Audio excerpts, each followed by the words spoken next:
Apa terlihat PPT Ibu? Terlihat, Ibu. Terlihat, Bu. Oke. Bismillahirrahmanirrahim. Assalamualaikum warahmatullahi wabarakatuh. Waalaikumsalam Waalaikumsalam warahmatullahi wabarakatuh. Waalaikumsalam warahmatullahi wabarakatuh. Oke, selamat pagi semuanya. Pagi, Bu. Pagi, Bu. Semuanya aktif ya. Semoga semuanya dalam keadaan sehat walafiat. Amin. Oke, materi kita hari ini tentang cara mengendalikan emosi. Kenapa Ibu? Kenapa materi kita cara mengendalikan emosi hari ini? Kenapa? Karena ini sangat sesuai ya dengan kalian semua karena remaja-remaja nih biasanya susah untuk mengendalikan emosi. Biasanya mudah terpancing emosi. Jadi biasanya sering tuh yang berkelahi ya kayak gitu. Oke, langsung aja. Nah, apa sih emosi? Ada yang tahu apa itu emosi?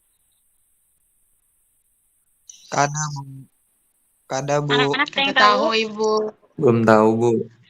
Oke, jadi emosi itu perasaan intens yang ditunjukkan kepada seseorang atau sesuatu. Nah, baik itu secara positif ataupun secara negatif. Kemudian, apa sih mengendalikan itu? Mengendalikan adalah cara menguasai keadaan atau menahan diri. Nah, pada dasarnya emosi adalah dorongan untuk bertindak, reaksi terhadap rangsangan dari luar dan dari dalam individu. Nah, sebagai contoh emosi gembira nih, biasanya kalau emosi gembira itu cenderung mendorong perubahan suasana hati seseorang. Sehingga secara fisiologi terlihat tertawa, bahagia, seperti itu. Itu contoh emosi bahagia. Sedangkan kalau emosi sedih itu cenderung mendorong seseorang untuk berperilaku menangis ya. Biasanya walaupun nggak menangis, tapi dia tuh menunjukkan dari raut wajah dia kalau dia tuh sedang sedih, seperti itu. Nah, banyak nih orang-orang yang sering menganggap bahwa emosi itu hanya berkaitan dengan perasaan marah saja. Nah, padahal anggapan tersebut itu tidak sepenuhnya benar. Sekali lagi, emosi adalah reaksi tubuh untuk menghadapi situasi tertentu. Situasi yang dihadapi di sini nih bisa emosi marah, malu, bahagia, takut, dan sedih. Jelas anak-anak? Jelas, Jelas, Ibu. Jelas, Ibu. Oke, baik ya, Ibu lanjut lagi. Ini macam-macam emosi nih. Macam-macam emosi itu ada emosi marah, emosi iri, emosi sedih, duka, pilu, takut, dan bahkan ada juga nih emosi cinta. Nah, emosi ini dibagi jadi dua ya. Ada emosi negatif dan juga ada emosi positif. Nah, contoh emosi negatif nih biasanya berdampak menghasilkan sesuatu yang negatif terhadap diri sendiri maupun lingkungan. Contohnya seperti memukul, melempar barang seperti itu ya. Itu contoh emosi negatif. Kemudian kalau emosi positif nih yaitu emosi cinta dan emosi bahagia, emosi kegembiraan. Contohnya nih, biasanya kalau emosi cinta nih remaja-remaja kayak gitu ya, sedang mengalami masa-masa menyukai lawan jenis seperti itu. Biasanya kalau orang sedang jatuh cinta, mendengar suaranya aja udah bahagia banget. Dengar suaranya aja udah bahagia, apalagi ketemu secara langsung biasanya malu-malu. Nah, kemudian nih bagaimana cara mengendalikan emosi? Ada beberapa cara yang dapat dilakukan untuk mengendalikan dan mengarahkan emosi kita ini secara positif, yaitu setiap tindakan harus didasarkan pada akal sehat. Kemudian yang kedua, berpikir tentang akibat negatif yang mungkin terjadi. Kemudian yang ketiga, berusaha untuk memaafkan kesalahan orang lain. Kemudian ini ada juga yang cara mengendalikan emosi menurut ajaran Islam ya. Yang pertama tuh istighfar dulu, tarik nafas dalam-dalam, take a deep breath, tarik nafas dalam-dalam. Kemudian Kalau itu belum ampuh juga, bisa kalian jalan-jalan sejenak. Yang awalnya tadi duduk, berdiri, jalan-jalan. Nah, kalau itu juga masih belum bisa, bisa juga kalian wudhu atau bahkan mandi ya. Karena apa? Karena biasanya emosi ini kan datangnya dari setan ya, dari api kayak gitu. Jadi apabila kalau kalian mandi, itu insya Allah bisa meredam amarah kalian. Oke, ada yang ingin dijelaskan anak-anak? Karena materi kita cuma sampai sini aja. Ada yang mau ditanyakan?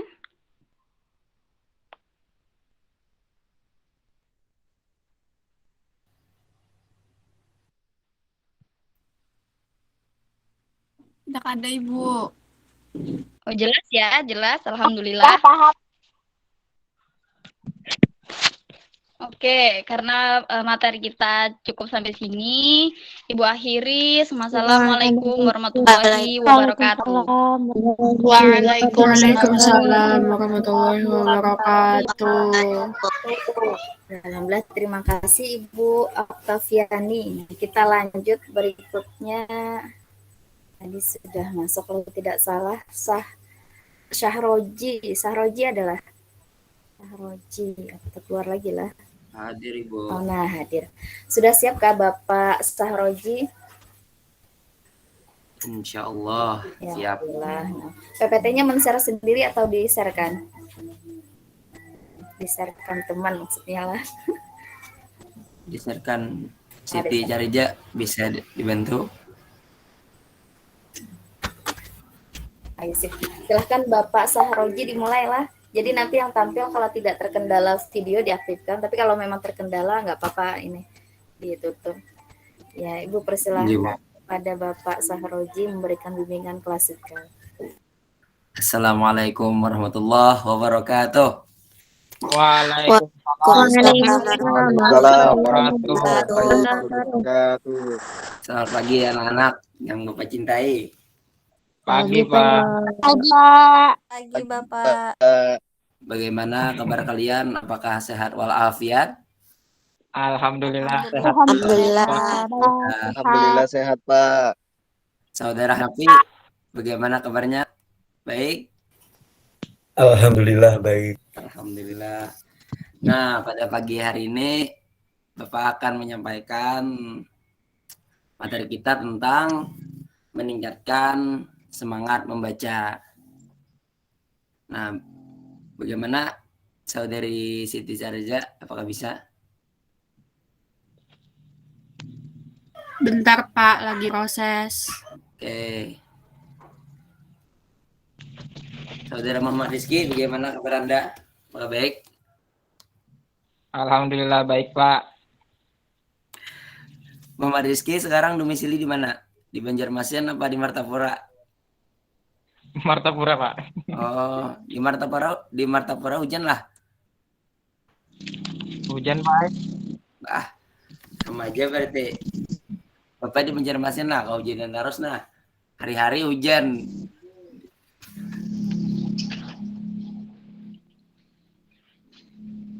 Bagaimana Saudari Siti Carija?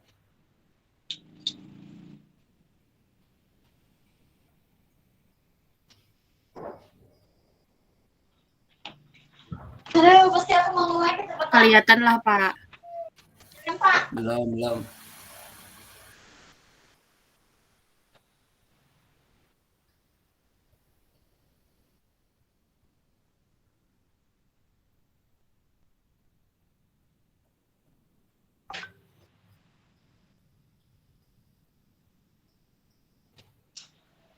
Sudah kelihatan lah Pak. Belum, Cak.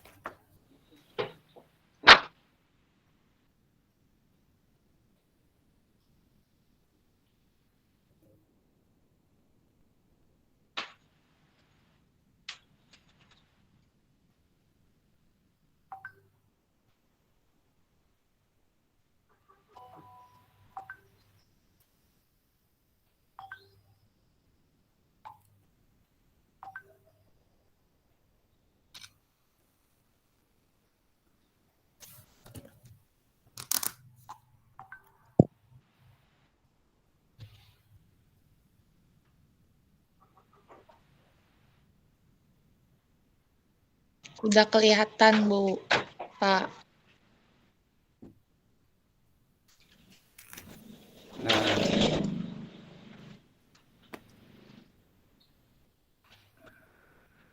baik, kita mulai materi kita hari ini dengan bersama-sama mengucapkan basmalah. Bismillahirrahmanirrahim. Nah, ini orangnya, ulangi nah. Bismillahirrahmanirrahim. Ulangi, mana orangnya nih, bina sunyi. Nah, sebelum memulai pelajaran kita ini, mari kita bersama-sama mengucapkan basmalah. Bismillahirrahmanirrahim. Nah, pada hari ini yaitu tentang meningkatkan semangat membaca. Nah, sebelumnya apakah ada yang sudah tahu apa itu meningkatkan? Belum. Apa, Naila Almira? Menambah, Pak. Menambah. Menambah. Selain Naila Almira, siapa lagi? Adalah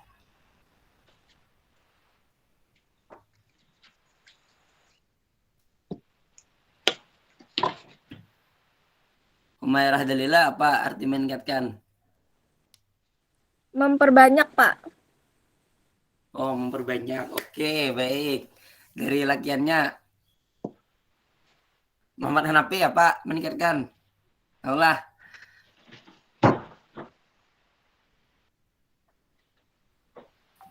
Menambah atau kemajuan mungkin.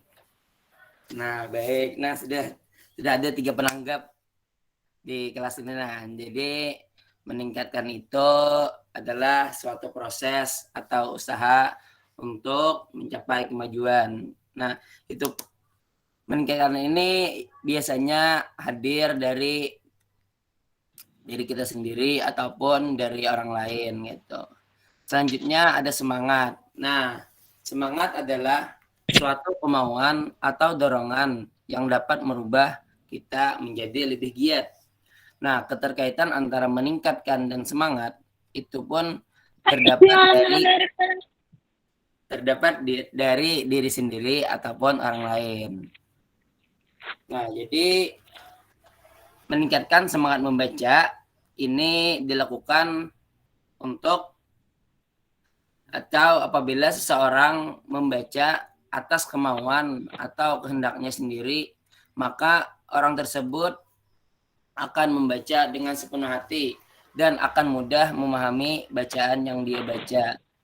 Nah, jadi kayak cara kita meningkatkan semangat baca ini kayak membaca itu kayak dijadikan hobi gitu. Nah, misalkan kayak seseorang nih hobi olahraga. Ini bilanya hobi olahraga berarti itu kayak belajar olahraga ini kayak giat benar gitu. Nah, soalnya sesuai dengan hobinya gitu. Oke, Saudari Ica, selanjutnya. Nah, ada akibat malas membaca. Nah, di sini ada tercantum beberapa akibat malas membaca. Nah, yang pertama yaitu kurangnya pengetahuan. Nah, anak-anak bilanya kita tidak kuliah membaca, pengetahuan kita tuh kada banyak itu, kayak kada luas kayak itu. Selanjutnya wawasan yang sempit. Nah, yang pertama tadi kan kurangnya pengetahuan. Yang kedua wawasan yang sempit.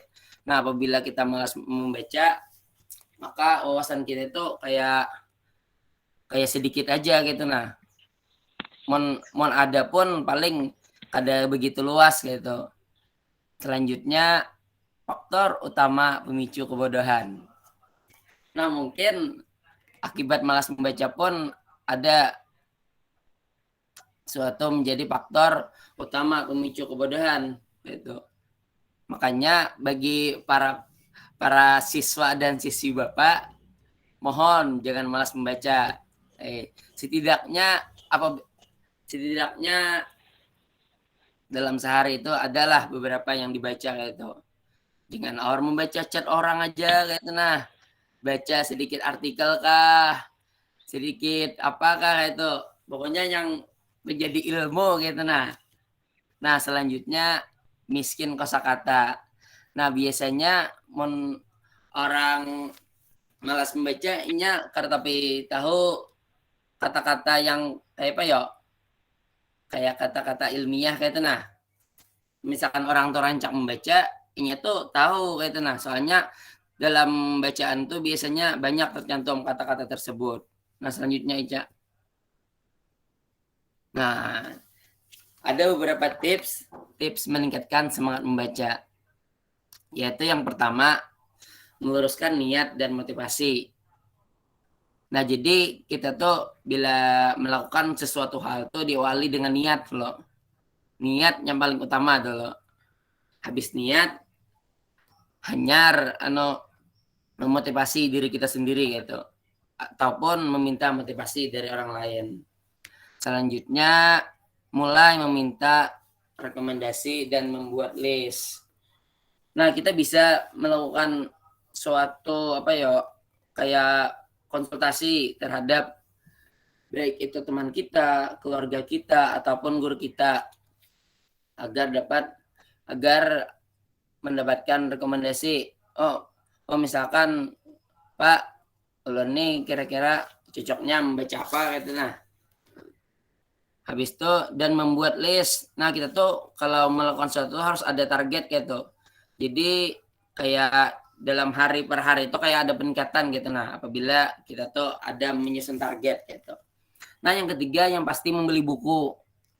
Nah, kadang kita ibaratnya tuh orang meminjam buku. Diusahakan membeli buku gitu. Nah, paling kada duit kita tuh ditabung kah, disisihkan gitu. Kan buku itu penting gitu. Kada selalu meminjam gitu. Biarpun ada perpustakaan segala macam gitu, ada difasilitasi. Tapi lebih baiknya kita mempunyai buku tersebut. Nah, selanjutnya menyisihkan waktu dan durasi membaca, meningkatkan rasa ingin tahu, memilih tema yang diminati. Nah, memilih tema yang diminati ini kayak apa? Kayak misalkan kita hobi dalam dalam bertani kah? Nah, berarti kita tuh mencari buku-buku nih masalah kayak pertumbuhan tanaman, kayak segala macam gitu. Pokoknya yang berhubungan dengan minat kita gitu. Nah, yang ketujuh itu membuat target membaca. Nah, yang terakhir membaca saat istirahat atau sebelum tidur. Nah, membaca saat istirahat atau sebelum tidur ini kayak kita tuh memanfaatkan banget waktu luang kita gitu. Nah, setidaknya ya biasanya ada orang-orang yang kada mau kayak susah tidur gitu. Nah, apabila dia membaca nyaman tidur gitu. Nah, mungkin ini saja yang dapat Bapak sampaikan. Ayo siswa dan siswi Bapak semangat membaca. Mungkin dapat dipahami. Apakah ada yang ditanyakan?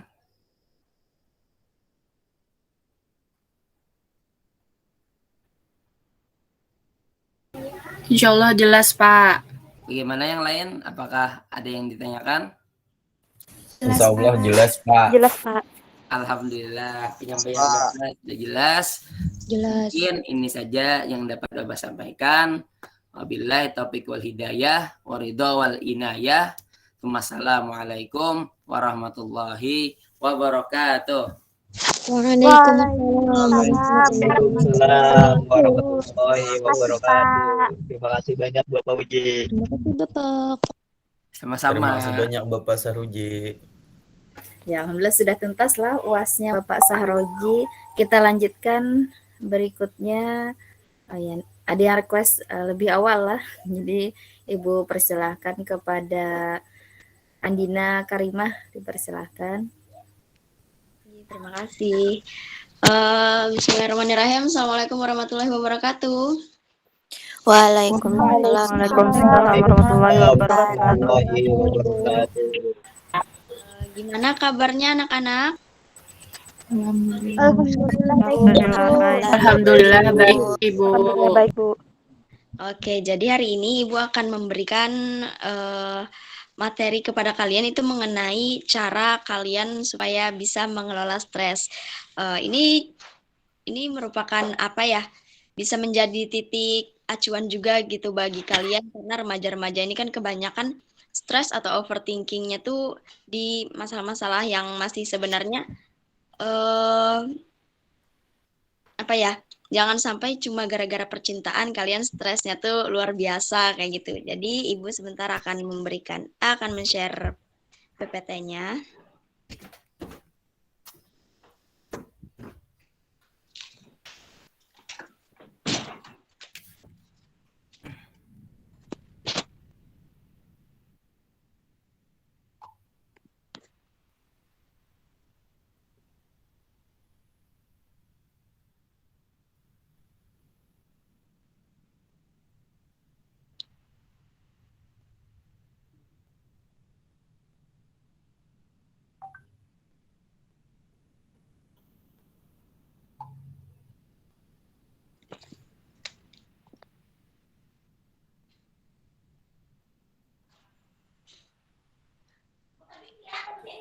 Apa terlihat yang Ibu share?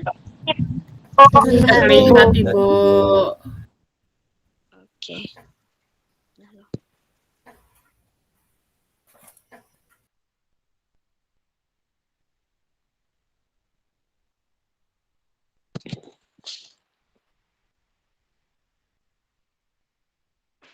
Sebentar, oke. Jadi di sini Ibu akan menjelaskan tentang bagaimana cara kalian bisa mengelola stres.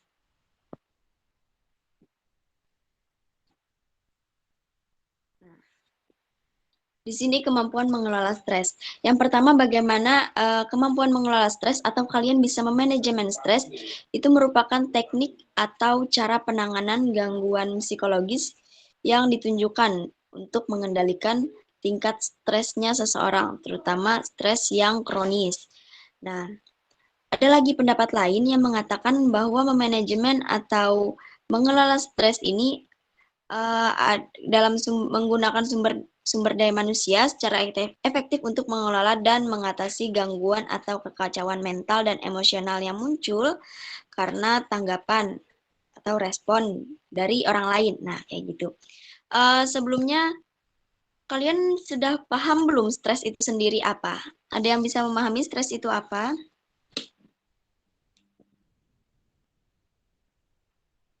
Belum, Bu.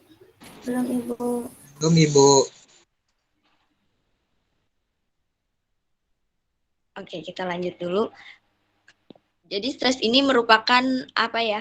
Seperti perasaan seseorang yang istilahnya menekan dirinya sendiri itu karena biasanya keadaan mentalnya atau karena disebabkan lingkungannya atau disebabkan orang-orang sekitarnya yang membuat dirinya tuh merasa tertekan. Nah, kemudian cara mengelola stres sendiri itu Ibu bawakan dari strategi atau cara-cara dalam pengelolaan stres Islam. Yang pertama atau niat, itu adalah niat atau ikhlas. Bagaimana biasanya stres ini kan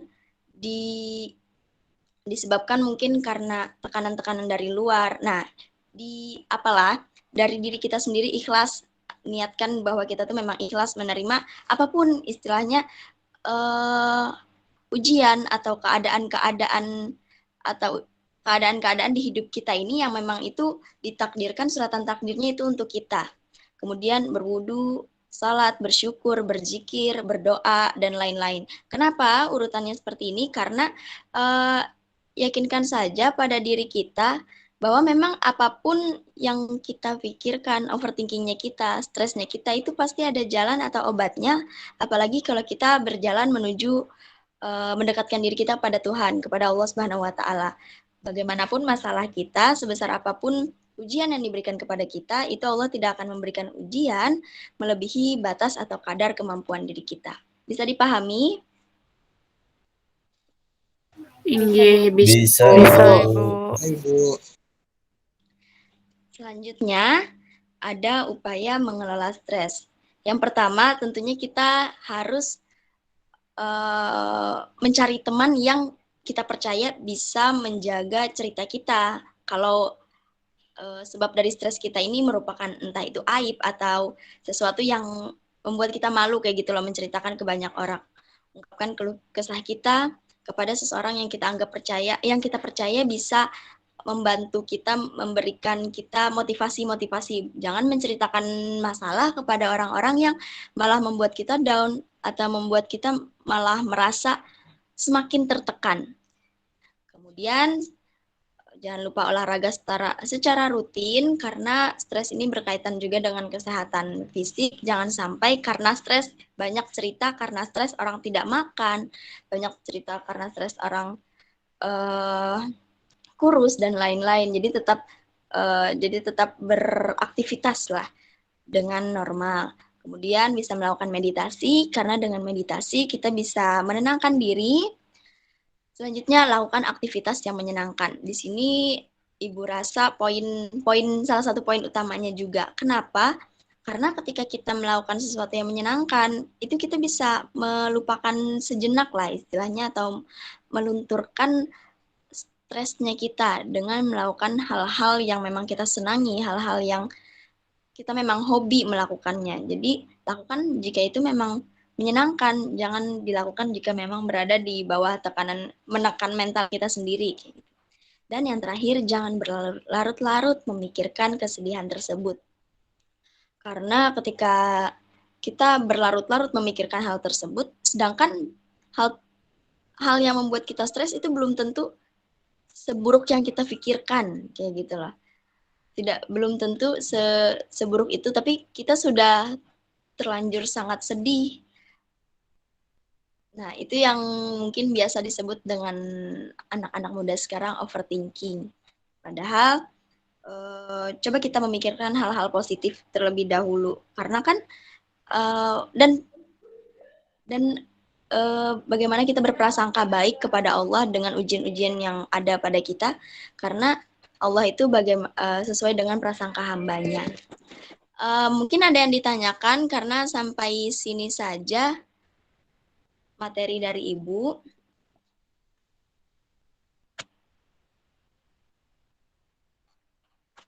Ada yang ditanyakan kawan-kawan, anak-anak?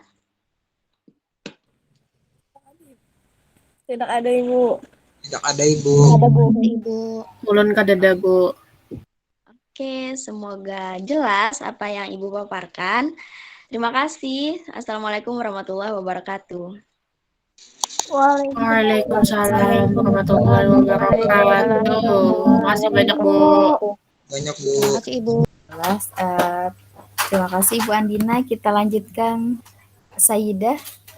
Ibu Saidah. Ada Saidah? Ada, Bu. Oh ya, ada.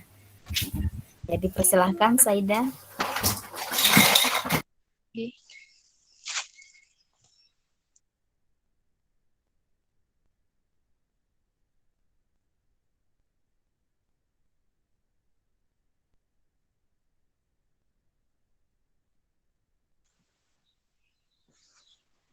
Assalamualaikum warahmatullahi wabarakatuh.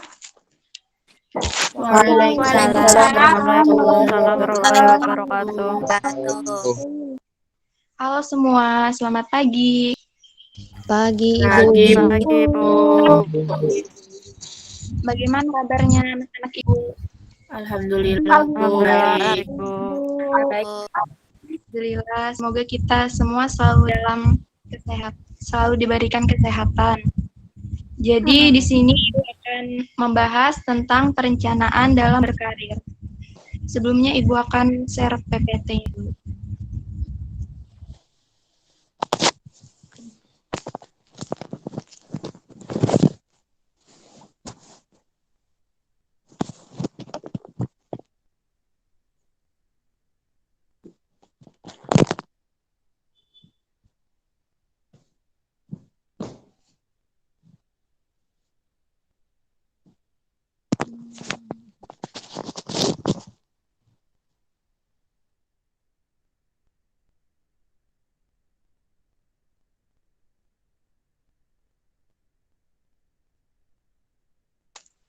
Oke, sudah kelihatan. Apakah sudah terlihat PPT-nya? Sudah, Bu. Sudah.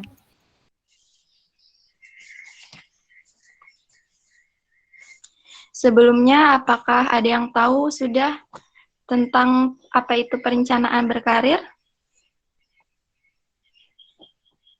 Kada tahu Ibu. Belum, Ibu. Belum tahu, Bu. Baik, selanjutnya, Indri. Nah, jadi perencanaan berkarir dapat didefinisikan sebagai suatu proses yang digunakan seseorang untuk memilih tujuan karir dan jalur karir untuk mencapai tujuan-tujuan tersebut. Nah, sebagai suatu proses yang bertujuan untuk menyesuaikan tujuan dan kemampuan individu dengan kesempatan untuk mengisinya secara sistematis. Jadi karir ini seringkali disamakan dengan pekerjaan. Sedangkan perencanaan karir biasanya disamakan dengan pemilihan karir. Jadi karir itu berkaitan dengan perkembangan seseorang dan menjadi bagian penting dalam kesuksesan hidup seseorang. Nah, jadi oleh karena itu, karir harus direncanakan dengan sebaik mungkin. Jadi untuk memahami pekerjaan atau suatu profesi, ada dicantumkan dalam Quran Surah Al-Lail ayat 4 yang artinya sesungguhnya usaha kamu memang berbeda-beda. Dan Quran Surah Al-Isra ayat 36 yang artinya janganlah mengatakan apa yang kamu tidak berilmu tentangnya. Nah, jadi maksudnya dari dalam kandungan ayat tersebut, kita dalam menentukan pekerjaan atau profesi yang akan kita pilih, itu sebaiknya kita pahami dahulu seberapa besar potensi kita yang kita miliki dan peluang yang dapat kita ambil sebelumnya untuk merencanakan suatu pekerjaan atau suatu profesi.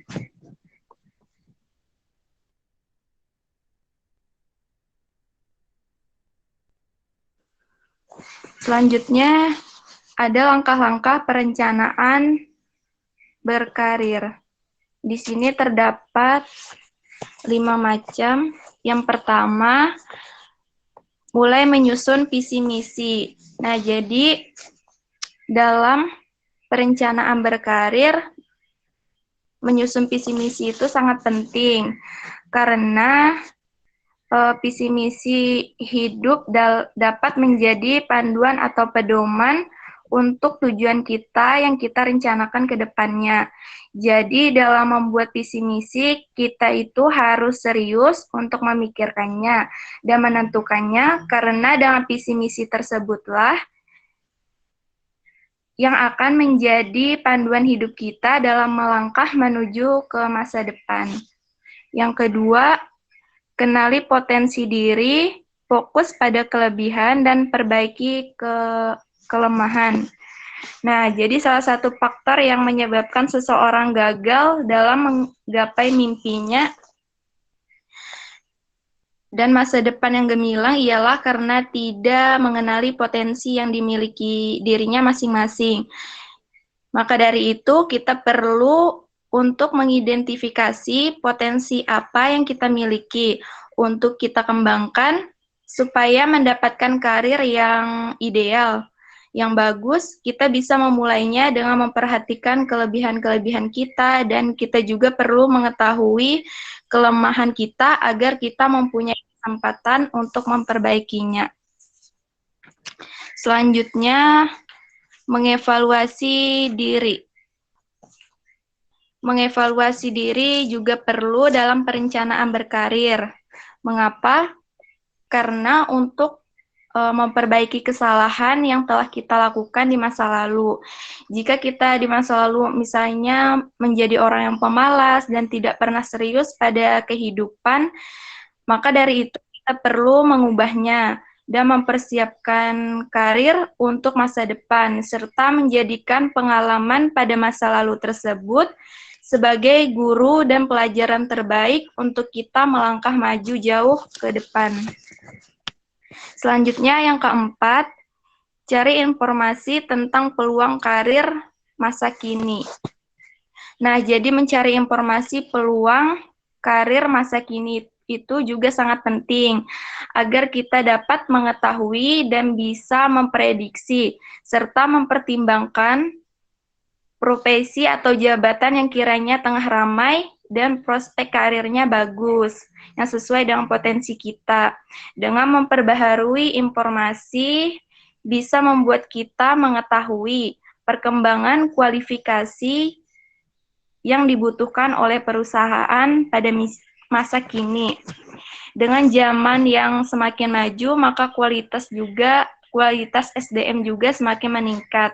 Jadi dengan informasi perkembangan kualifikasi bisa membuat gambaran atau standar bagi kita untuk mengembangkan potensi diri kita.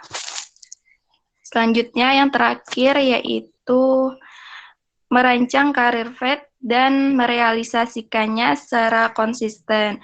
Jadi merancang karir path di sini maksudnya adalah mulai memetakan cara atau strategi yang bisa kita lakukan untuk meraih profesi yang kita inginkan.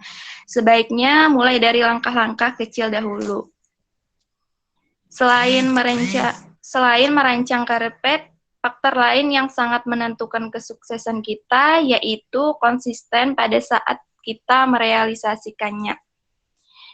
Jadi kita harus konsisten dan tidak boleh goyah ketika mendapatkan permasalahan saat sedang berusaha meraih posisi atau profesi yang kita inginkan. Karena konsistenlah yang membawa kita dari titik awal sampai titik akhir yang kita inginkan. Baik, selanjutnya. Nah, di sini ada tentang strategi pengambilan keputusan. Di sini terbagi menjadi 8. Yang pertama, delaying, yaitu di mana strategi ini dalam mengambil keputusan itu dilakukan pada waktu yang lama dan hasilnya tuh tidak menghasilkan keputusan. Yang kedua, fatalistik.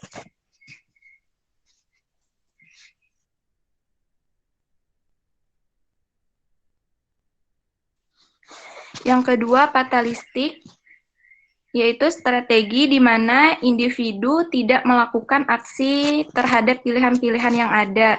Jadi individu hanya membuat pilihan, tetapi tidak ada tindak lanjut dari pilihan yang diambilnya.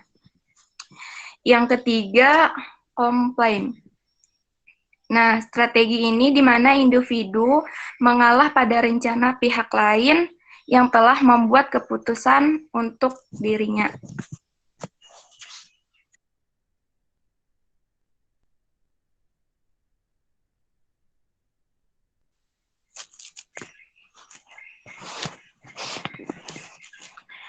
Yang keempat, paralistik.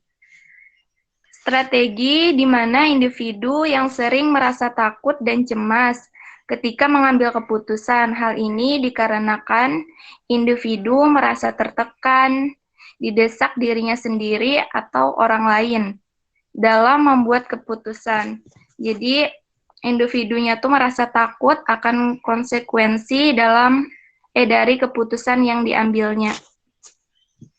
Yang kelima, intuitif.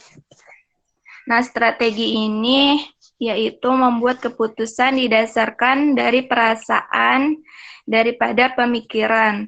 Keputusan yang diambil mungkin tepat, tetapi keputusan tersebut tidak berdasarkan dari hasil analisis kelebihan diri yang dimilikinya, seperti bakat, minat, dan kemampuan yang dimilikinya. Nah, yang keenam, impulsif, yaitu strategi proses pengambil keputusan yang diambil tidak mempertimbangkan alternatif lain. Artinya, individu dalam pengambilan keputusan ini tidak memiliki banyak pilihan. tetapi yakin dengan pilihan yang diambilnya. Selanjutnya, agonizing. Nah, pada strategi ini, pengambilan keputusan yang diambil mungkin akan membuat individu tuh merasa menderita dengan keputusannya dikarenakan kurang memiliki informasi yang lengkap tentang keputusan yang diambilnya. Yang terakhir 8, planful, yaitu pada strategi ini individu membuat perencanaan karena ketika pengambilan keputusan, individu memperhatikan perasaan, pengetahuan, minat, dan lain sebagainya. Selanjutnya, ada menetapkan tujuan karir.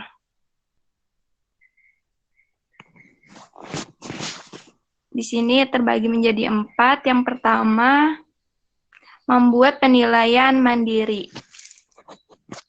Nah, supaya kita tidak cepat merasa puas dengan pekerjaan dan hasilnya, seolah-olah tidak mau mendapatkan tantangan baru lagi, nah, maka sebaiknya dalam menentukan tujuan karir, yaitu dengan membuat penilaian mandiri. Nah, kita bisa membuat analisis bagaimana posisi kita, kemudian tentukan tujuan jangka pendek dan panjangnya, dan apa yang hendak dilakukan untuk mencapai tujuan tersebut. Yang kedua, perluas jaringan. Nah, memperluas jaringan itu merupakan salah satu cara untuk menemukan pekerjaan. Terlihat dari perkembangan teknologi yang sudah semakin modern seperti saat ini, kita bisa menggunakan peluang ini dengan memanfaatkan internet untuk menemukan pekerjaan. Selanjutnya, yang ketiga, prestasi yang pernah diraih. Nah, untuk mendapatkan sebuah ulasan mengenai cara kerja memperbaharui daftar riwayat hidup, pada titik ini kita juga memerlukan membuat daftar prestasi yang pernah kita raih untuk dapat menentukan tujuan karir yang baik dan jelas. Selanjutnya, yang keempat, selalu memperbaharui keahlian. Nah, supaya kita bisa bersaing dengan rekan kerja yang lainnya, yaitu dengan selalu memperbaharui keahlian dan keterampilan kita. Misalnya, melatih keahlian public speaking, teknik penulisan, dan lain sebagainya. Nah, dengan selalu melatih kemampuan yang baru, maka berpeluang untuk mendapatkan kenaikan karir. Nah, selain itu juga dengan mempelajari dan memperbaharui kemampuan yang baru, maka kita akan mendukung kinerja di kantor. Baik, mungkin itu saja yang dapat Ibu sampaikan. Bagaimana anak-anak? Apakah sudah jelas apa yang Ibu sampaikan?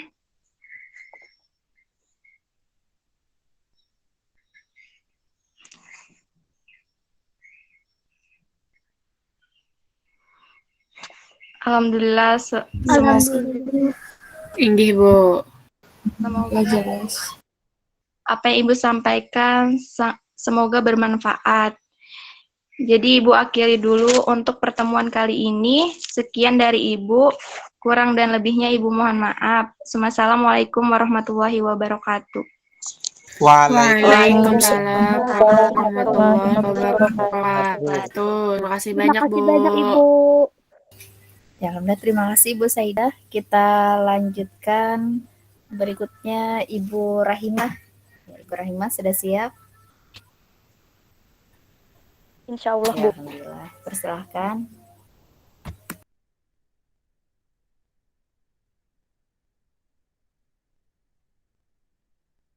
Assalamualaikum warahmatullahi wabarakatuh.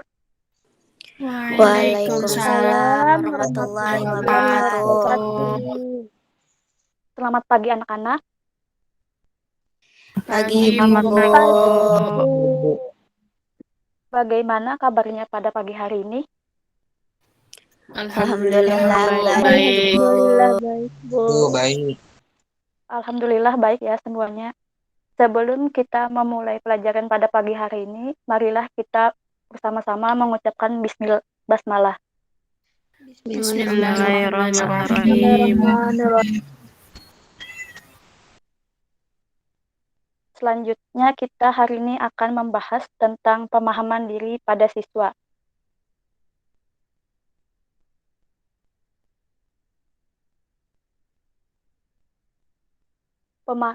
Pemahaman diri adalah suatu situasi yang dialami oleh individu di mana seseorang dapat mengenal tentang potensi yang dimilikinya, baik potensi secara fisik maupun potensi secara psikisnya, sehingga individu dapat memahami arah dan tujuan hidupnya yang biasanya disebut dengan cita-cita.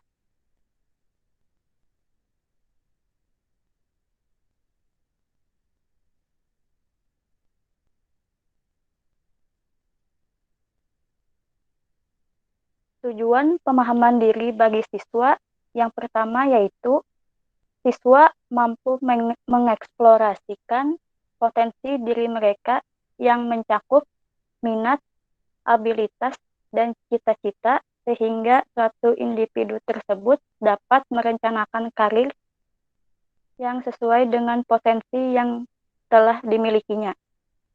B. Siswa bisa mempersiapkan diri dengan baik dalam memasuki dunia pekerjaan. Dengan persiapan yang matang tersebut, seorang individu dapat mencapai kesuksesan dalam berkarirnya. C. Siswa dapat mencapai kematangan dalam perkembangan karir. D. Siswa juga mampu untuk mengambil suatu keputusan karir secara mandiri.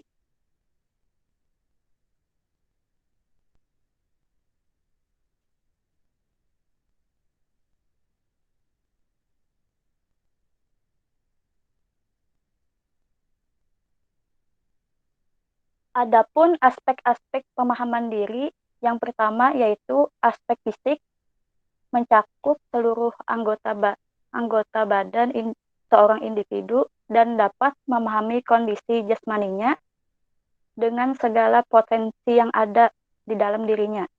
Apakah kondisi jasmaninya itu semua sehat, normal, dan sebagainya. Hal ini juga sangat penting bagi individu tersebut agar mampu untuk mengambil suatu keputusan dengan tepat dan mampu menyikapi hidup ini dengan benar. B. Aspek psikis, yaitu aspek yang berhubungan dengan kondisi kejiwaan seorang individu, bagaimana kecerdasan dan emosinya sehingga individu tersebut mampu menyikapi pilihan-pilihan karir di masa depannya dan juga mampu menempatkan dirinya dalam berhubungan dengan orang lain atau berinteraksi. C.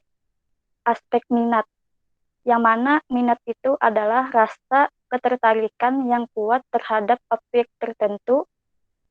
Hal ini sangat penting untuk dipahami oleh setiap individu dikarenakan dengan adanya minat yang kuat terhadap objek yang menjadi pilihannya, maka prestasi dan keberhasilan yang diharapkan mudah tercapai. Oleh karenanya, kita perlu penanaman minat terhadap diri kita masing-masing, berbagai objek yang positif. D. Aspek bakat, yang mana bakat itu adalah kemampuan yang dibawa oleh seseorang sejak lahir dan sifatnya menurun. Pentingnya seorang individu untuk memahami bakat yang dimilikinya agar seorang individu tersebut mampu mengembangkan dirinya secara optimal. Aspek cita-cita, yaitu suatu gambaran diri yang ingin dicapai oleh seorang individu setelah ia lulus sekolah nanti. Apakah ia berkeinginan menjadi seorang guru, perawat, dan sebagainya. Aspek kebutuhan pokok ini sangat penting juga untuk dipahami oleh setiap individu, dikarenakan kebutuhan pokok seperti apa yang diinginkannya dalam menjalani kehidupan ini. Apakah ia hanya makan untuk hidup? Apakah dia hanya menginginkan kebutuhan jasmaninya saja? Dan lain sebagainya. Dan terakhir, aspek gaya hidup. Aspek gaya hidup yang diinginkan oleh masing-masing orang itu berbeda-beda antara satu dengan yang lainnya. Ada yang ingin bergaya hidup elit, ada yang ingin bergaya hidup sederhana, dan lain sebagainya. Oleh karenanya, gaya hidup seorang itu hendaknya menyesuaikan dengan kemampuan yang telah dimilikinya. Mungkin itu saja materi yang dapat Ibu sampaikan. Apakah ada pertanyaan?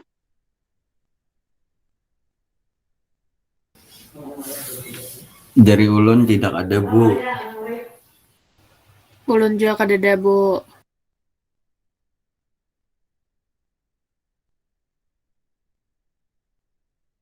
Mungkin itu saja materi yang dapat Ibu sampaikan. Kurang lebihnya mohon maaf. Wassalamualaikum warahmatullahi wabarakatuh. Waalaikumsalam warahmatullahi wabarakatuh. Terima kasih, Ibu. Terima kasih banyak, Ibu. Ya, alhamdulillah, kita lanjutkan. Berikutnya dipersilakan kepada Ibu Nurlaili. Ada, Ibu. Ya, silakan. Assalamualaikum warahmatullahi wabarakatuh. Waalaikumsalam warahmatullahi wabarakatuh. Bagaimana kabarnya hari ini anak-anak? Alhamdulillah baik, Bu. Alhamdulillah. Jadi di sini Ibu akan memberikan sedikit materi tentang percaya diri. Tapi sebelum kita memulai materi dari Ibu, sebaiknya kita mengucap basmalah terlebih dahulu. Bismillahirrahmanirrahim. Baik, langsung saja Ibu izin share screen.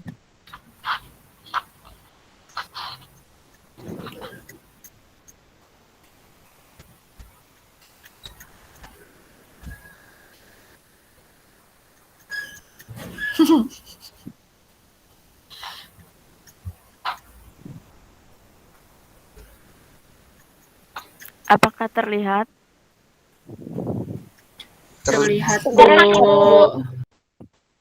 Baik, langsung saja. Ada yang tahu percaya diri itu apa? Ada yang tahu lah.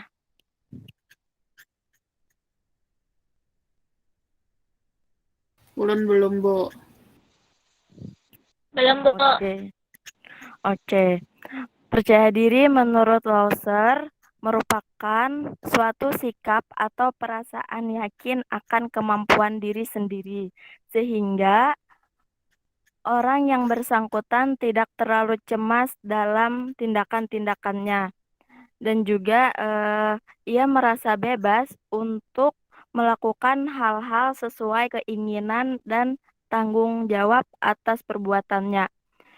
Juga ia merasa hangat dan sopan dalam berinteraksi dengan orang lain, memiliki dorongan berprestasi, serta dapat mengenal kelebihan dan kekurangannya.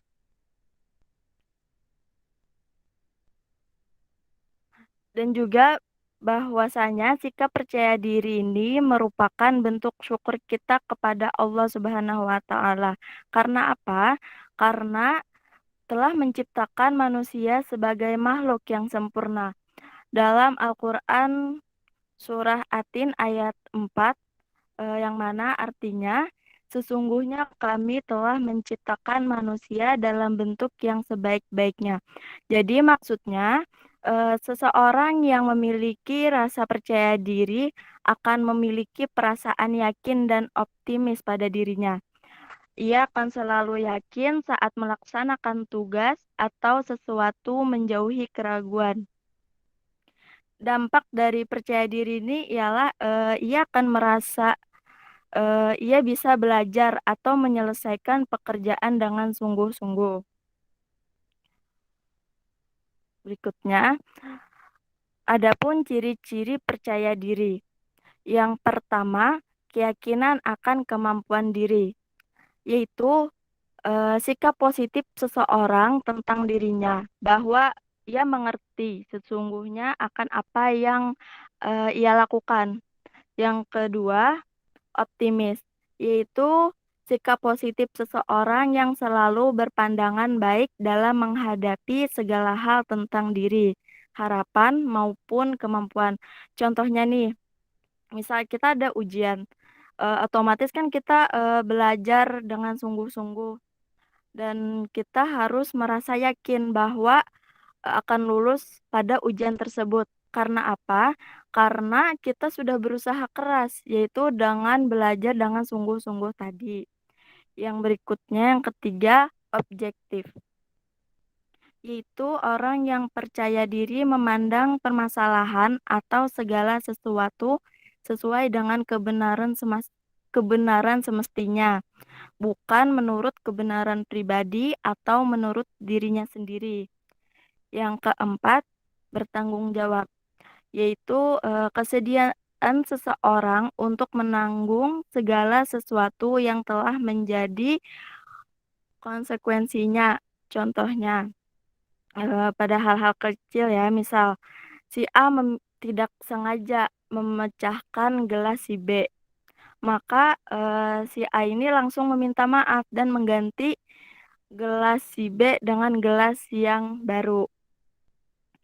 Dan yang terakhir, rasional atau realistis, yaitu analisa terhadap suatu masalah, suatu hal, sesuatu kejadian dengan menggunakan pemikiran yang diterima oleh akal yang sesuai dengan kenyataan. Contohnya,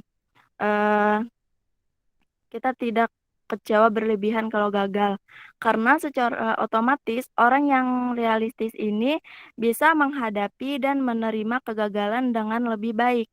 Saat ia merasa gagal, ia memang pasti sedih dan kecewa, tetapi masih tetap terkendali karena sejak awal ia sudah sadar bahwa kegagalan memang bisa terjadi. Dan juga orang yang realistis ini tetap akan berupaya menjadi berjuang lebih baik lagi di lain kesempatan, supaya ia tidak merasa gagal lagi. Namun ia akan bisa menerima kegagalan dengan lapang dada tanpa stres yang berlebihan. Selanjutnya, manfaat percaya diri. Yang pertama, menghargai diri sendiri, yaitu suatu bentuk sikap atau menghormati atau memandang penting diri kita sendiri, karena kita menganggap diri kita memiliki kualitas yang baik. Begitu pula dengan menghargai orang lain. Menghargai orang lain mengandung makna bahwa kita menghormati orang tersebut. Contohnya, seperti kita melakukan me time tuh, terus kita pergi ke mall, makan atau shopping, intinya hal-hal yang membuat kita bahagia dan juga memberikan penghargaan untuk diri kita sendiri. Terus yang kedua, bahagia. Artinya pada saat kita merasa bahagia dengan diri kita sendiri dan dapat menikmati hidup. Terus yang ketiga, jarang merasa takut dan cemas. Kita dapat menerima, beradaptasi, belajar, dan memperoleh manfaat dari situasi apapun dalam hidup. Dengan cara ini, kita secara alami menggantikan rasa takut dan kecemasan dengan kepercayaan diri yang lebih besar pada diri kita sendiri dan pada kemampuan diri kita. Yang keempat, pikiran lebih tenang dan jarang stres. Jadi hidup kita akan lebih tenang dan bebas dari stres karena tidak merasa takut dan cemas. Yang kelima, lebih banyak energi dan motivasi. Jadi semakin kita yakin bahwa kita ini dapat mencapai tujuan hidup yang ingin kita capai, maka kita akan semakin semangat dan termotivasi untuk mengambil tindakan untuk mencapainya.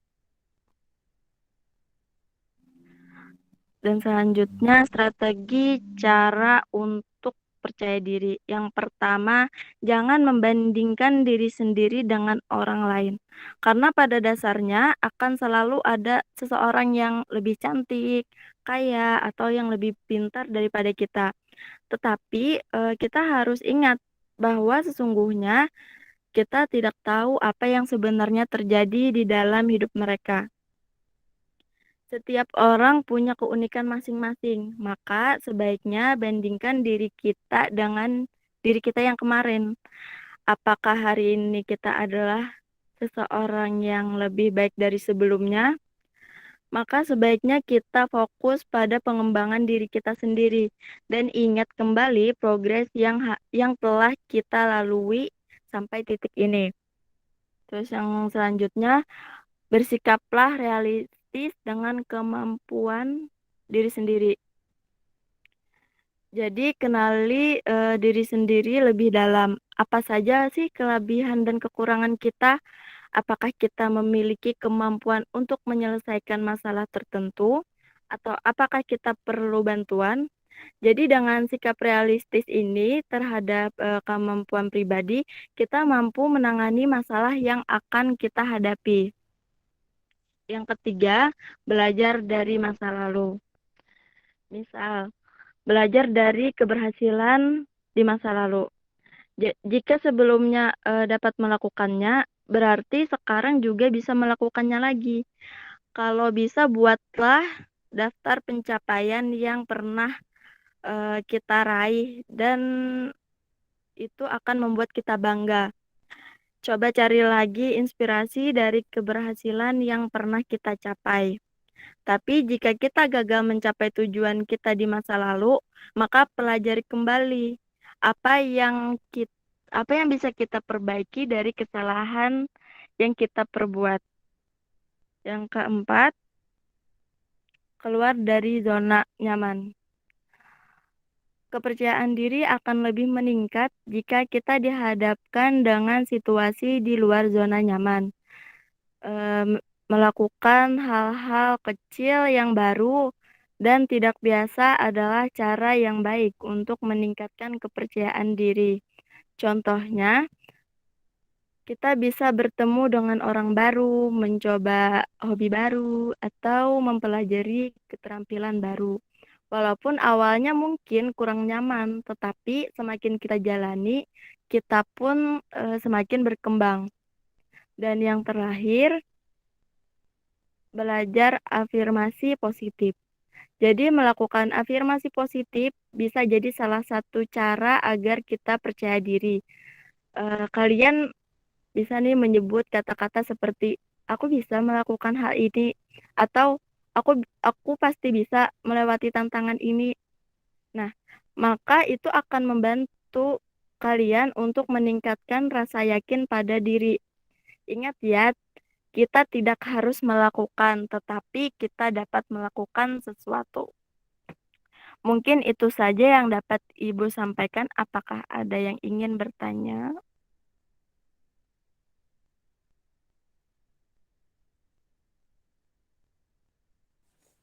Tidak ada, Ibu. Ada, Bu.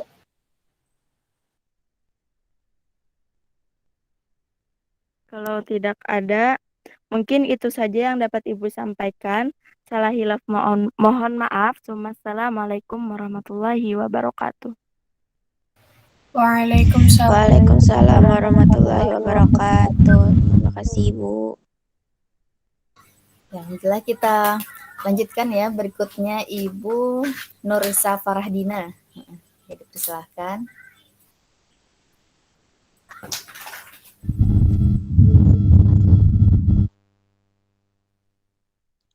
Bismillahirrahmanirrahim. Assalamualaikum warahmatullahi wabarakatuh, anak-anak. Waalaikumsalam warahmatullahi wabarakatuh, Ibu. Masya Allah. Selamat pagi ya. Apa kabar hari ini?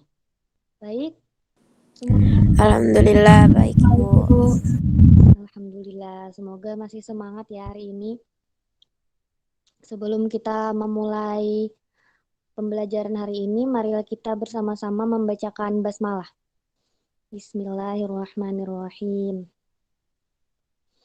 Jadi langsung saja, Ibu hari ini akan menjelaskan materi tentang perilaku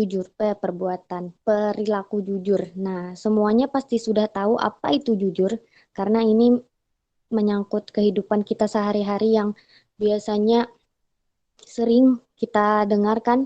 Jadi apa itu jujur? Di sini pengertiannya yaitu jujur adalah perilaku positif dengan berkata sebenarnya, tidak curang, serta perbuatan dan perkataan yang tidak berlawanan. Nah, artinya jujur ini sesuai dengan kenyataan. Apa yang sedang terjadi itulah yang akan dibuat pernyataan.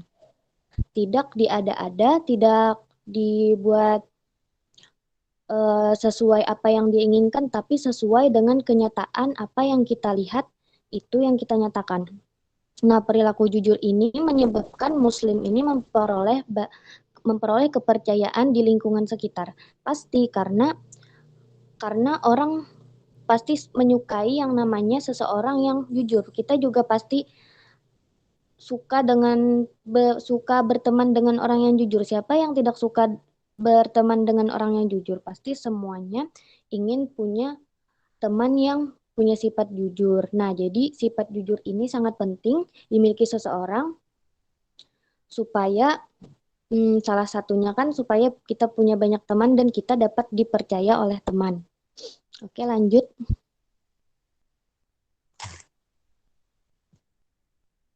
Nah, di sini perintah untuk berperilaku jujur ini sebenarnya banyak tercantum di dalam Al-Quran dan hadis. Nah, di sini Ibu contohkan salah satunya dalam surah Al-Ahzab ayat 70 yang berbunyi ya ayyuhalladzina amanu taqullaha wa qulu qawlan sadida, yang artinya hai orang-orang yang beriman, bertakwalah kamu kepada Allah dan katakanlah perkataan yang benar.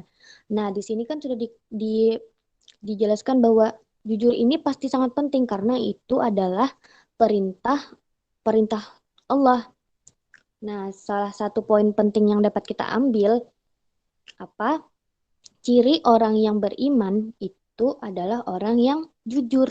Nah, jadi jujur ini memang sangat penting untuk ditanamkan di dalam diri seseorang. Tapi terkadang orang kebanyakannya merasa bahwa sifat jujur ini kurang terkadang kita tidak sadar kalau kita itu menganggap sebuah kejujuran itu remeh, dianggap bercandaan itu, kayak itu seperti itu. Lanjut. Oh, udahlah. Kemudian dijelaskan di sini juga manfaat orang yang jujur dan ciri-ciri orang yang jujur. Nah, yang pertama, manfaat dari orang yang berperilaku jujur. Yang pertama, pergaulannya makin luas. Sudah pasti karena apa? Semua orang pasti suka bergaul, bersaudara dengan orang-orang yang jujur. Karena apa? Jujur ini kan sama dengan seseorang itu amanah, dapat dipercaya. Dan ketika orang berteman dengan orang yang jujur, dia tidak akan menimbulkan rasa khawatir karena dia orang yang amanah, orang yang dapat dipercaya, seperti itu. Kemudian yang kedua, manfaat dari orang yang jujur itu hidupnya akan damai dan tentram. Nah, orang yang terbiasa jujur ini akan menimbulkan sikap saling percaya dan peduli dan saling menghargai. Nah, di sini kan hidup damai dan tentram. Pasti dia akan merasakan damai dan tentram ketika dia menerapkan dan membiasakan hidup dengan jujur. Contohnya dia tidak akan, misalnya, dia itu bohong dengan suatu hal. Pasti dalam dirinya akan menimbulkan dia takut akan kebohongannya itu akan terbongkar. Coba lihat ketika kita jujur, dia tidak akan merasakan merasa yang namanya rasa khawatir karena dia mengatakan apa yang sebenarnya seperti itu. Jadi jujur ini sangat penting untuk kita tanamkan di dalam diri kita. Kemudian manfaat dari jujur ini yang ketiga, memperoleh ridho dari Allah Subhanahu wa taala. Sudah pasti sudah dijelaskan tadi dalam ayat perintah Allah yang memerintahkan kita untuk selalu bersifat jujur. Nah, jadi poin penting juga memperoleh ridho Allah. Ridho Allah ketika kita melaksanakan perintah Allah, Allah akan menyayangi, Allah akan meridhoi orang-orang yang patuh kepada perintah Allah seperti itu. Kemudian selanjutnya ciri-ciri orang yang jujur. Dia akan berkata benar, sudah pasti karena jujur itu artinya dia tidak berbohong. Dia jujur seperti itu. Kemudian yang kedua, bertindak sesuai dengan yang dipikirkan. Artinya sesuai dengan logika. Ketika dia mengada-ada kan itu tidak sesuai dengan apa yang dipikirkan. Nah, seperti itu. Kemudian selanjutnya kesesuaian perkataan dan perbuatan. Artinya apa yang dilakukan, apa yang dilihat, apa yang dibuatnya itulah yang akan dinyatakan. Dia tidak akan berbohong dengan apa yang ketika orang ditanya, dia mengatakan yang sebenarnya, apa yang terjadi saat itu, itulah yang dinyatakannya. Kesesuaian antara perkataan dan perbuatannya, seperti itu. Kemudian, yang selanjutnya, ciri-ciri orang yang jujur itu memberikan kesaksian dengan adil. Nah, misal nih contoh, kita punya teman yang kita dekat dengan dia dengan seseorang yang tidak kita kenal. Nah, kita menjadi penengah. Masa kita lebih membela teman kita? Tidak, tapi kita adil. Apa yang terjadi, misalnya orang itu yang benar, tetap kita harus membela orang itu, bukan seseorang yang kenal, maksudnya teman kita. Nah, seperti itu. Maka memberikan kesaksian yang adil. Nah, kemudian mempercayai dan membenarkan ajaran Allah, itu sudah pasti. Kemudian taat perintah dan larangan Allah, ya, seperti itu. Dan tidak ingkar janji. Jika ingkar janji itu namanya bohong, seperti itu. Mungkin itu saja penjelasan dari Ibu. Kira-kira apakah ada yang ditanyakan dari kalian? Silahkan.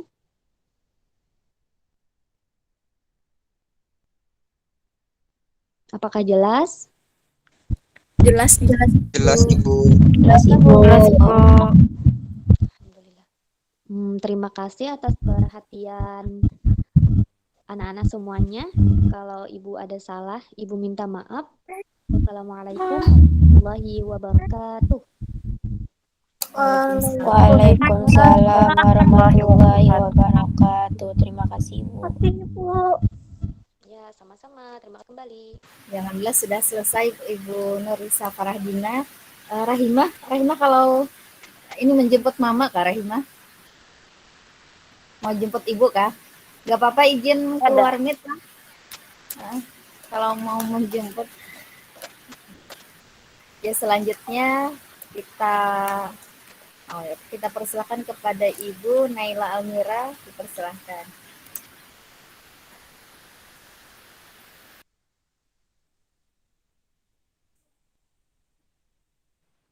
Ibu.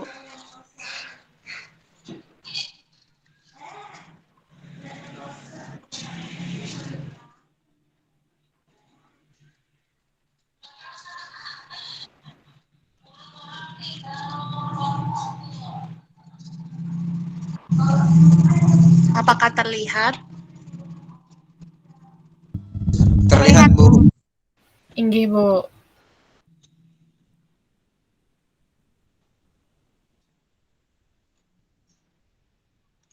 Baiklah. Assalamualaikum warahmatullahi wabarakatuh. Waalaikumsalam warahmatullahi wabarakatuh.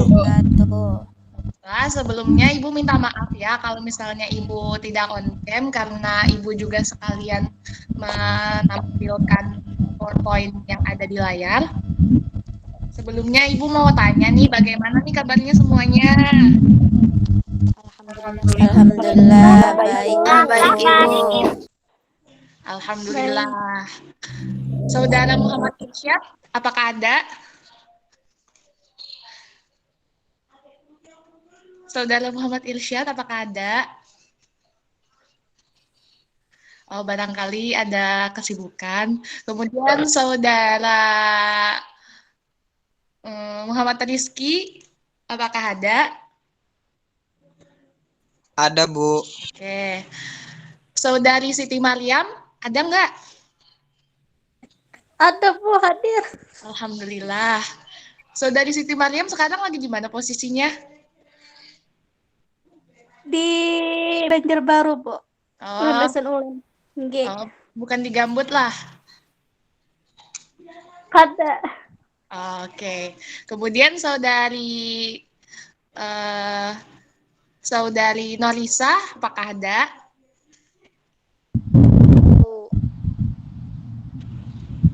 Saudari Norisa? Ada. Oke, alhamdulillah. Berarti Ibu lihat sudah lengkap semuanya ya. Baiklah, sebelum Ibu memaparkan materi Ibu pada hari ini, mari sama-sama kita membuka pertemuan kita melalui Google Meet ini dengan sama-sama membaca Al-Basmalah. Bismillahirrahmanirrahim. Baiklah, pada pagi hari ini Ibu akan menjelaskan tentang pentingnya potensi dalam kehidupan di masa depan. Jadi harap kepada kalian semua untuk menyimak ya. Baiklah, pentingnya potensi di dalam diri untuk masa depan. Sebelumnya Ibu mau tanya nih kepada para mahasiswa sekalian, ada yang tahu nggak apa sih itu potensi? Apakah ada yang tahu? Kada tahu Ibu. Belum tahu, Bu. Belum tahu ya. Baiklah, jadi potensi itu adalah sebuah kemampuan, kebisaan, kekuatan yang ada di dalam diri kalian, baik yang sudah terlihat maupun yang belum terlihat. Jadi, jika kalian nih merasa mempunyai kebisaan di dalam diri kalian, tapi kalian belum menyadari kebisaan kalian itu sudah termasuk yang namanya potensi. Dan ada juga potensi itu yang sudah terlihat, contohnya seperti kalian ini kesukaannya misalnya memasak dan ternyata hasil masakan kalian itu enak. Nah, itu tuh bisa disebut juga sebagai potensi. Berarti potensi kalian itu di dalam hal memasak. Nah, itu yang namanya potensi. Jadi potensi itu adalah suatu kelebihan yang terlihat maupun yang belum terlihat yang ada di dalam diri kalian. Kemudian, mengapa potensi itu penting untuk masa depan? Ada yang tahu nggak lagi nih? Kenapa sih potensi itu penting untuk masa depan? Ada yang mau mencoba?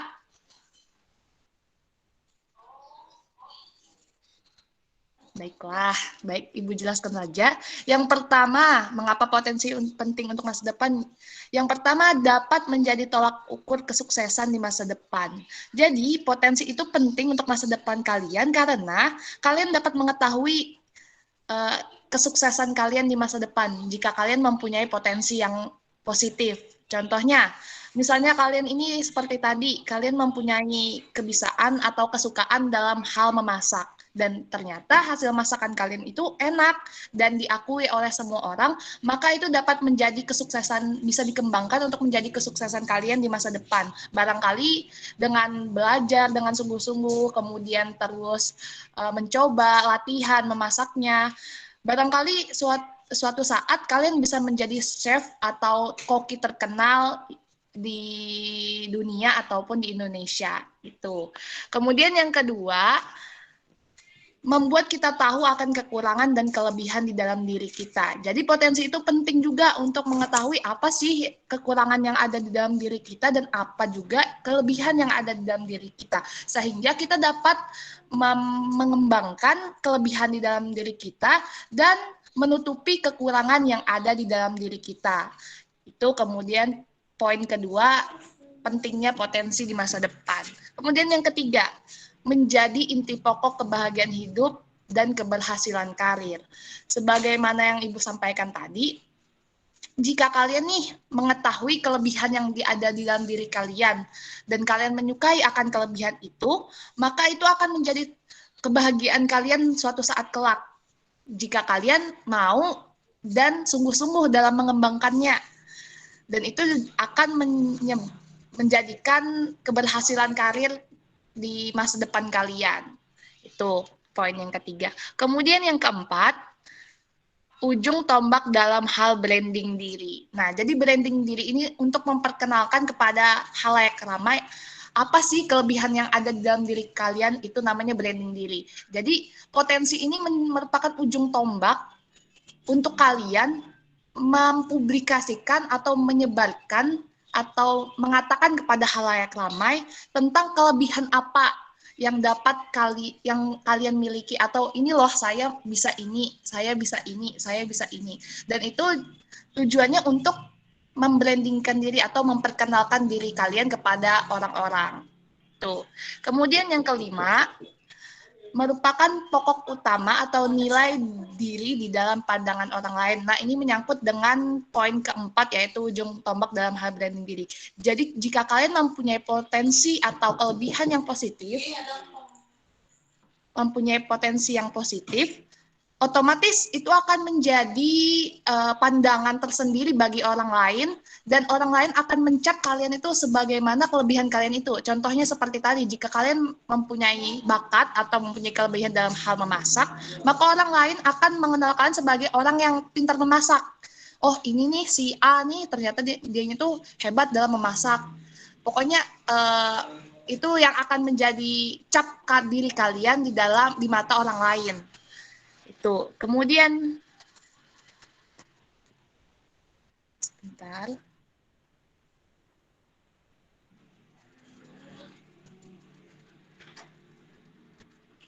Kemudian adapun tips and trik untuk dapat mengenali potensi diri dan mengembangkannya. Jadi tips dan trik untuk kalian supaya kalian dapat mengenali potensi apa atau kelebihan apa yang ada di dalam diri kalian dan cara untuk mengembangkan potensi itu. Yang pertama ialah kenali dan cari tahu kelebihan serta kekurangan diri kalian. Jadi kalian ini harus mengetahui kekurangan kalian dulu dan kalian harus mengetahui kelebihan diri kalian dulu. Dengan cara ya kalian nih pikirkan dulu, apa sih sebenarnya yang jadi kelebihanku dan yang menjadi kesukaanku. Kemudian jika kalian sudah mengetahui apa yang merupakan kesukaan dan kelebihan kalian dapat mencari tahu, dapat mengembangkannya dengan cara belajar, kemudian membaca, dan lain sebagainya. Kemudian kalian juga harus membuat tujuan yang ingin dicapai di masa depan. Barangkali juga misalnya nih kalian mempunyai kesukaan atau kelebihan dalam hal menulis. Nah, jadi kalian punya planning, punya tujuan. Oh, aku ini bisa menulis. Selanjutnya aku ingin belajar deh, misalnya privat dalam hal intelektual atau dalam hal literasi atau menulis. Dan kalian kembangkan itu, dan itu kalian kembangkan itu semata-mata tujuannya untuk dapat menjadi penulis terkenal atau penulis hebat di masa depan. Kemudian yang ketiga, terima dan saring kritikan juga saran dari orang lain. Jadi kalian misalnya nih mempunyai kelebihan dan orang lain itu saling mengkritik atau memberikan saran. Nah, jadi kalian harus bisa menyaring kritikan atau saran mana yang baik yang kiranya dapat membuat kalian berkembang, dan mana saran dan mana kritikan yang kiranya mungkin dapat membuat kalian down atau insecure lah bahasa zamannya sekarang. Jadi jika ada saran dari orang lain, kalian ambil yang positifnya. Jika ada kritikan dari orang lain yang dapat membuat semangat kalian turun dalam mengembangkan potensi kalian itu, maka kalian buang aja, nggak usah dihiraukan kritikan-kritikan yang dapat memperburuk nilai potensi di dalam diri kalian. Kemudian yang keempat, jangan takut mencoba akan hal baru dan keluar dari zona nyaman kalian. Yang keempat ini, jangan pernah takut untuk mencoba hal baru. Jadi misalnya kalian mempunyai suatu kelebihan, dan ternyata ada suatu hal yang menarik minat kalian lagi, tapi kalian belum pernah mencoba akan hal itu. Maka jangan takut untuk mencoba hal baru itu, coba aja. Dan jangan juga takut untuk keluar dari zona nyaman. Misalnya nih, kalian ini tertarik untuk belajar public speaking. Tetapi di sisi lain, kalian itu merupakan seorang introvert atau seorang yang pendiam. Maka untuk mencapai potensi yang baru itu, kalian harus berani menjadi seorang yang ekstrovert, walaupun dalam artian kalian itu merupakan orang yang introvert atau orang yang pendiam. Kalian harus mulai dalam diri kalian sendiri, tanamkan, aku ini pengen belajar public speaking, maka aku harus belajar banyak ngomong, banyak pandir, ibaratnya banyak bacot kayak gitu. Nah, supaya untuk mengembangkan potensi baru yang ingin kalian miliki itu. Kemudian yang kelima, believe with yourself. Percaya kepada diri kalian. Nah, ini ya tahap penting juga ini. Bagaimana kalian ingin mengembangkan potensi kalian sementara kalian sendiri tidak bisa percaya kepada diri kalian sendiri. Nah, jadi ini penting. Kemudian yang keenam, selalu optimistis dan hindari pesimistis. Selalu optimis, selalu beryakin kalau kalian itu bisa. Aku nih pasti bisa, nggak mungkin nggak bisa. Nah, itu namanya optimis. Dan jangan pesimis. Jadi, dalam setiap hal yang kalian lakukan itu jangan pikirkan negatifnya dulu lah. Misalnya nih, kalian pengen belajar public speaking, kayaknya aku nggak bisa deh, soalnya kan aku pendiam. Nah, jangan mikiran gitu dulu, aku pasti bisa. Jangan mikirkan yang negatif-negatif. Kemudian, yang ketujuh, perbanyak relasi. Perbanyak relasi ini maksudnya apa? Perbanyak pertemanan, kemudian perbanyak teman, kemudian perbanyak jaringan untuk berkomunikasi dengan orang banyak gitu. Itu yang namanya perbanyak relasi. Tujuannya apa? Supaya kalian itu dapat mengambil dan dapat menyaring. Siapa tahu nih di antara orang lain nih ada kiranya potensi mereka yang seirama dengan potensi yang kita miliki. Dengan contohnya misalnya ada si A nih hebat public speaking-nya, dan kita nih merasa public speaking kita ini kayaknya bisa deh dikembangkan. Nah, maka kalian harus dekatin si A. Kemudian ternyata si B juga mempunyai potensi public speaking. Nah, ikutin juga si B dan sebagainya. Itu perbanyak relasi. Kemudian yang kedelapan, revisi kekurangan dan perkuat kelebihan. Revisi kekurangan ini maksudnya apa? Kalian harus memperbaiki apa nih kekurangan kalian yang kiranya yang dapat kalian kembangkan di masa depan. Jadi kalian perbaiki kekurangan-kekurangan kalian dan perkuat kelebihan yang kalian miliki. Dan kalau bisa dikembangkan juga kelebihan yang kalian miliki. Itu yang ke-8. Kemudian yang ke-9, berhenti membanding-bandingkan diri dengan orang lain. Jangan pernah membanding-bandingkan diri dengan orang lain. Ini seringkali nih di antara kita nih barangkali sering merasa insecure dengan si A karena si A nih hebat gini-gini. Kemudian insecure dengan si B karena si B gini-gini. Padahal setiap orang itu mempunyai kelebihan dan kekurangannya masing-masing. Cuma bagaimana cara kita untuk menampilkan atau mengembangkan kemampuan apa yang kita miliki. Nah, itu maksudnya berhenti membanding-bandingkan diri dengan orang lain. Kemudian yang ke-10, Matikan protes, jalankan progres, dan setia kepada proses. Matikan protes ini maksudnya jangan terlalu banyak mengeluh dan jangan terlalu banyak overthinking atau pikiran yang berlebihan. Dan matikan protes itu. Kemudian jalankan progres, jalankan planning kalian, kembangkan potensi di dalam diri kalian, dan sungguh-sungguhlah dalam menjalankan itu, dan setia kepada proses, setia terus kepada proses. Jadi misalnya kalian ingin menjadi seorang public speaking atau motivator yang terkenal, maka kalian harus belajar dari awal dulu, belajar bagaimana cara kalian public speakingnya, kemudian bagaimana cara kalian mempengaruhi orang lain dengan kata-kata kalian, dan kemudian kalian juga bersabar dalam menjalankan proses itu, maka insya Allah apa yang kalian inginkan dan potensi yang ada di dalam diri kalian itu dapat berkembang di masa depan kalian dan akan membuahkan hasil yang sangat luar biasa. Barangkali itu saja yang dapat Ibu sampaikan. Apakah kalian paham dengan penjelasan Ibu tadi? Insya Allah paham, Bu. Bisa dipahami. Bagaimana saudara Syahruji, apakah jelas penjelasan Ibu tadi? Sangat jelas, Ibu. Alhamdulillah. Dan kemudian apakah ada yang ingin bertanya nih masalah potensi di masa depan? Apakah ada yang ingin ditanyakan? Tidak ada, Bu. Tidak ada, Bu.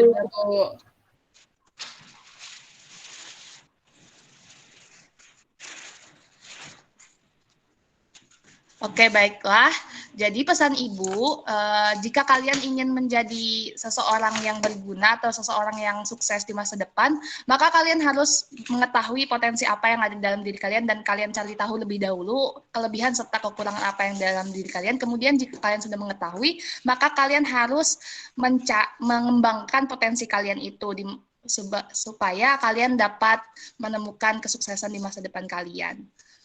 Selanjutnya mungkin minggu depan nanti Ibu ingin tahu nih satu-satu apa sih potensi kalian, tapi di minggu depan. Baiklah, karena tidak ada yang ingin pertanyaan, Ibu tutup sampai di sini. Mohon maaf atas segala kekurangannya. Terima kasih atas segala perhatian kalian. Wabillahi taufiq wal hidayah. Wassalamualaikum warahmatullahi wabarakatuh. Waalaikumsalam.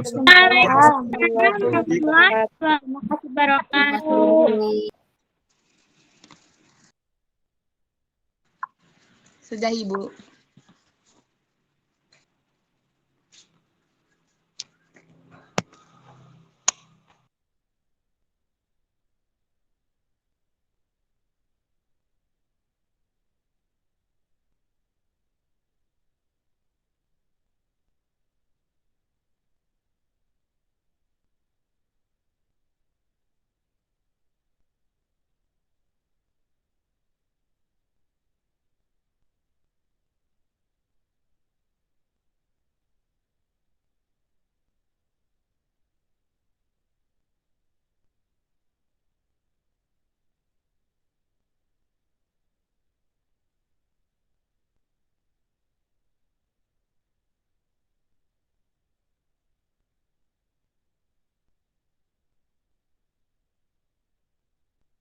Astagfirullah.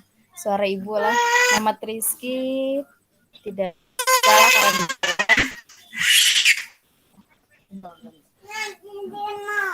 Ngaji abis ini Muhammad Ridho ada.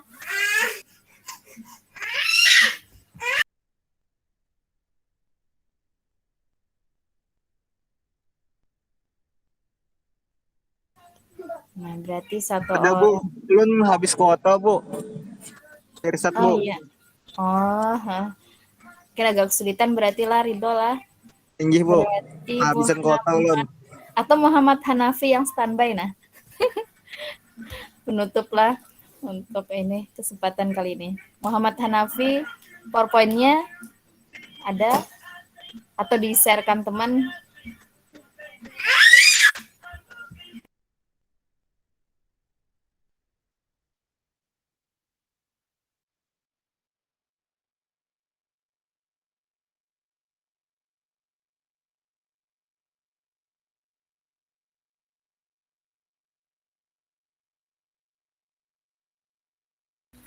Cek kedengaran lah, Bu. Ya, alhamdulillah kedengaran. Ya, berarti langsung saja kita persilahkan kepada Bapak Muhammad Hanafi, dipersilahkan.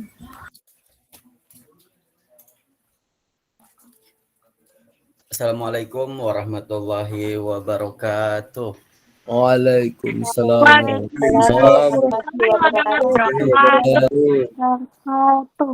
Bagaimana kabarnya hari ini anak-anak? Alhamdulillah baik.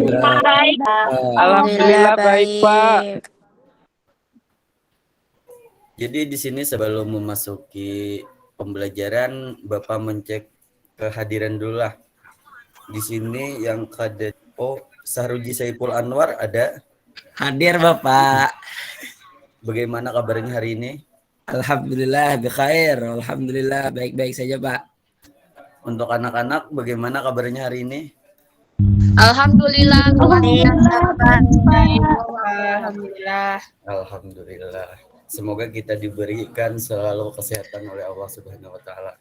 Amin. Share screen dulu lah. Iya, Pak.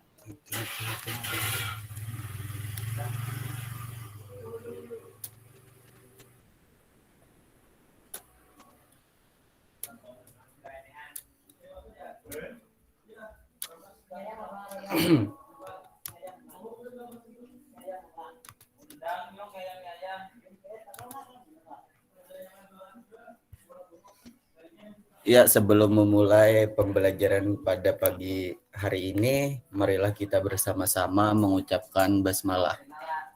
Bismillahirrahmanirrahim.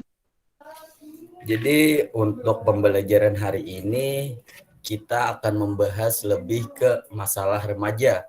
Jadi di sini beritaan remaja aja loh. Ada yang sudah tua kah atau sudah lanjut usia kah? Tidak ada, Pak. Belum dewasa, Ya. Pak. Di sini ada yang tahukah untuk pembelajaran kita pada pagi hari ini tentang apa? Tentang remaja, Pak. Jadi di sini kita akan membahas tentang kematangan emosi dan ini rentan berkaitan dengan para remaja-remaja saat ini. Jadi di sini untuk pembuka ada yang tahukah tentang apa sih itu emosi? Marah, Pak. Yang lain ada tahukah apa sih itu emosi?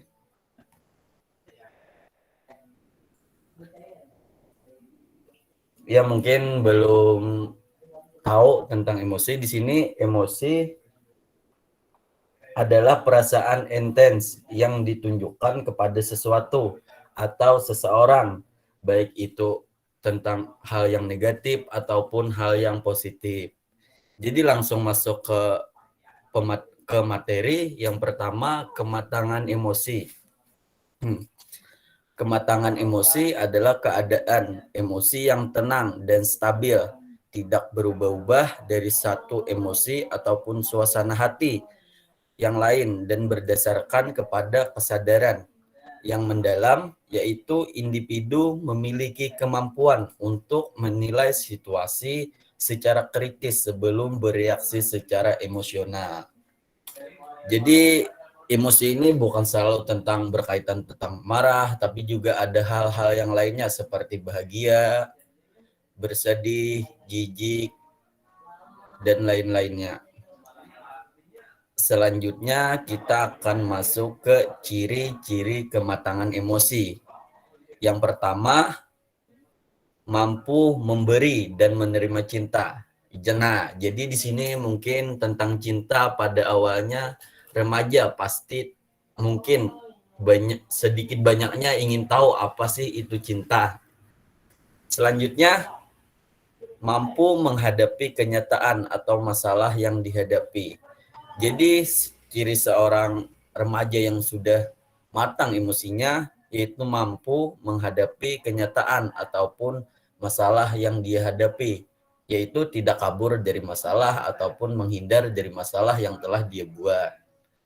Selanjutnya ada ketertarikan untuk saling memberi dan menerima. Ya kembali ke atas, baik memberi cinta ataupun menerima cinta. Adapun juga di sini ketertarikan memberi hal ataupun menerima hal dari orang lain. Selanjutnya, ciri kematangan emosi yang ada adalah belajar dari pengalaman. Jika seorang yang sudah matang emosinya, tentu saja dia tidak akan terjatuh ke lubang yang sama karena dia sudah belajar dari pengalaman. Dan selanjutnya, ciri kematangan emosi yaitu mengatasi frustasi anak-anak. Jadi di sini mengatasi frustasi itu semoga anak-anak di sini dapat mengatasinya dengan cara hal-hal yang positif.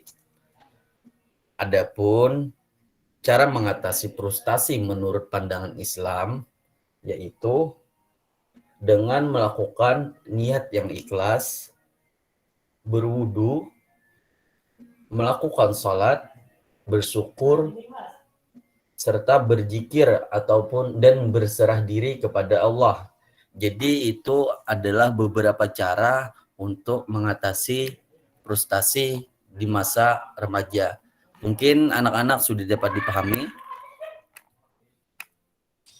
Insya Allah, Pak.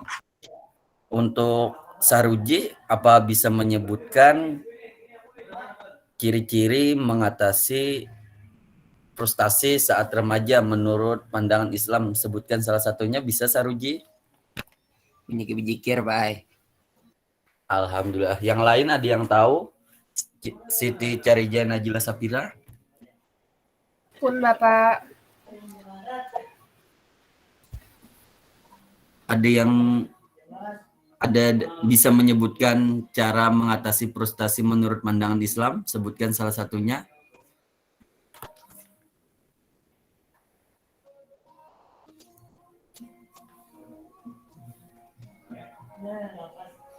Ya, selanjutnya ciri kematangan emosi yaitu mampu mengganti konflik secara konstruktif.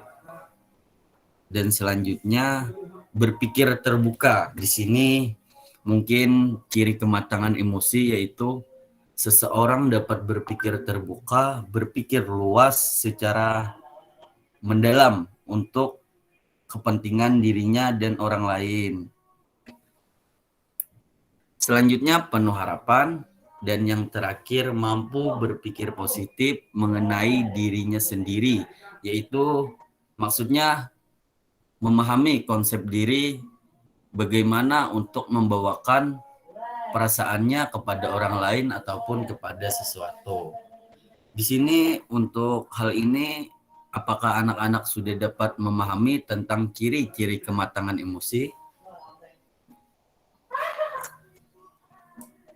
Alhamdulillah paham, Pak. Alhamdulillah dapat dipahami, Pak. Sebelum memasuki materi selanjutnya, apakah ada yang ingin ditanyakan tentang ciri-ciri kematangan emosi?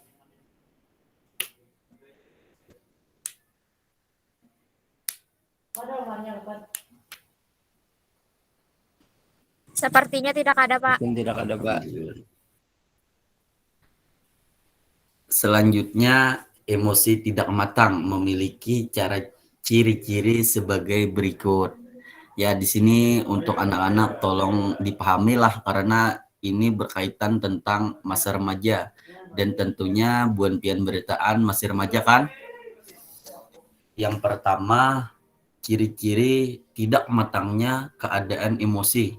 Yang pertama itu keadaan emosional yang relatif tinggi, meliputi seperti mudah marah, toleransi yang rendah, tidak mau dikritik, rasa cemburu, dan enggan memaafkan orang lain jika memiliki kesalahan kepada dirinya. Di sini mungkin Bapak akan menjelaskan sedikit bagaimana mengatasi rasa marah dalam pandangan ataupun perspektif Islam. Yang pertama, istijah ataupun bertauz untuk menutup pintu syaitan. Yang kedua, membaca doa ketika marah. Yang ketiga, menjaga lisan dengan diam. Jadi agar kita tidak ikut emosi ataupun mengeluarkan kata-kata yang marah ataupun yang kasar, maka alangkah lebih baiknya kita berdiam agar tidak mengucapkan hal-hal yang tidak diinginkan. Dan selanjutnya mengubah posisi saat ketika marah. Jadi semisal kita bawa bergerak ataupun berkegiatan-kegiatan agar mengurangi rasa marah yang ada di dalam diri kita. Selanjutnya mengucap istighfar agar selalu mengingat kepada Allah, apa sih yang akan terjadi jika aku melakukan hal tersebut ataupun jika aku marah tersebut. Selanjutnya berwudu dan melakukan zikir agar kita selalu mengingat kepada Allah Subhanahu wa taala. Dan yang kedua, ciri-ciri emosi yang tidak matang yaitu tidak mampu menunda keinginan dan cenderung impulsif. Jadi di sini ada yang tahukah apa itu impulsif? Tidak tahu, Pak. Tidak tahu, Pak. Ya, mungkin di sini Bapak akan menjelaskan tentang impulsif secara umum. Jadi impulsif adalah sikap di mana seseorang melakukan sesuatu tanpa memikirkan sebab akibat. Jadi seseorang tuh yang bersifat impulsif nih kada tahu apa sih dampaknya, apakah yang buruk dampaknya ataupun yang baik. Mungkin tidak memikirkan secara mendalam. Yang ketiga, ciri tidak matangnya pemikiran ataupun emosi, ketergantungan yang berlebihan kepada orang lain, mudah terpengaruh, dan cenderung menilai secara tergesa-gesa. Di sini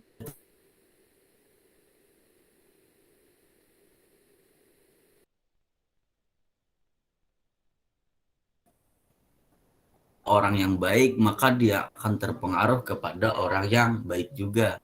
Dan sebaliknya, jika kita bergaul kepada orang yang dianggap kurang baik oleh pandangan yang lainnya, maka dia kemungkinan besar akan ikut terjerumus melakukan hal yang tidak baik tersebut. Jadi pesan untuk anak-anak, pilihlah lingkungan ataupun tempat di mana melakukan hal-hal yang positif. Jadi kita akan terpengaruh kepada hal-hal yang positif dan jauhi hal-hal yang berbau negatif. Dapat dipahami anak-anak? Tinggi, Pak, dapat dipahami.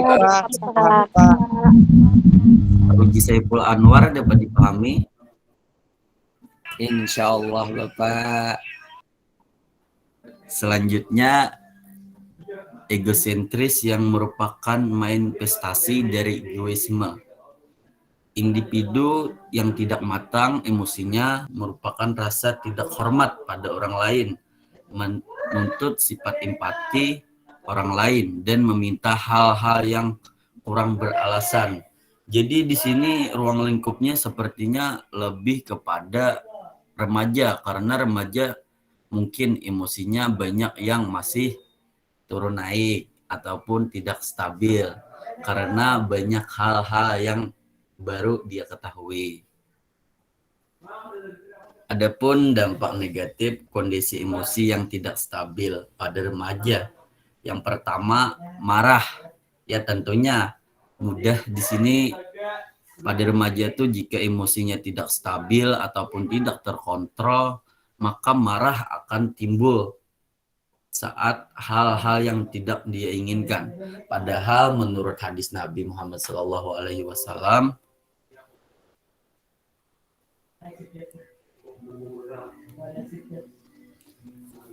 disebutkan dalam hadisnya la taqdab walakal jannah, yang artinya jangan marah maka surga untukmu atau bagimu. Jadi di sini bertanah nak masuk surga kan?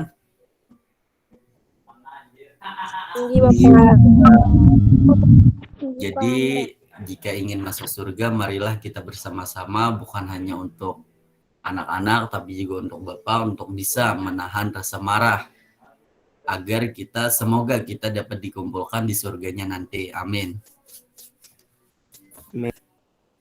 Selanjutnya, malu. Ya mungkin di sini banyak remaja yang malu-malu, tapi ada juga yang malu-malu kucing. Di situ mungkin dampak negatif dari tidak stabilnya emosi pada remaja.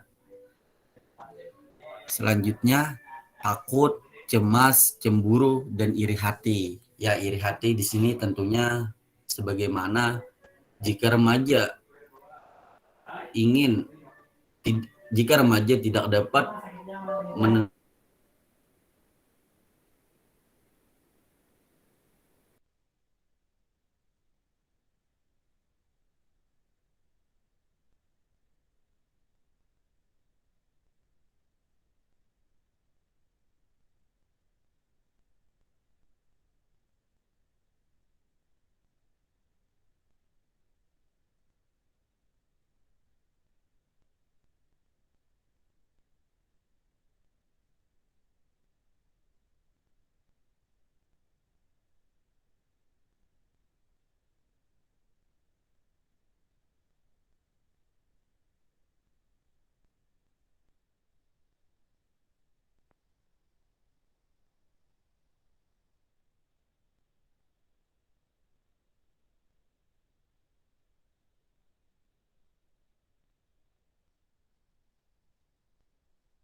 cek. Kedengeran lah.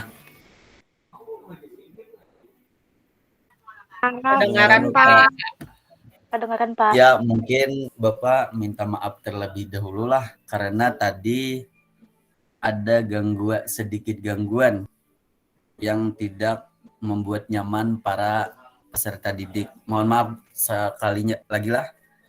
Selanjutnya, iri hati. Jadi Bapak ulang untuk iri hati.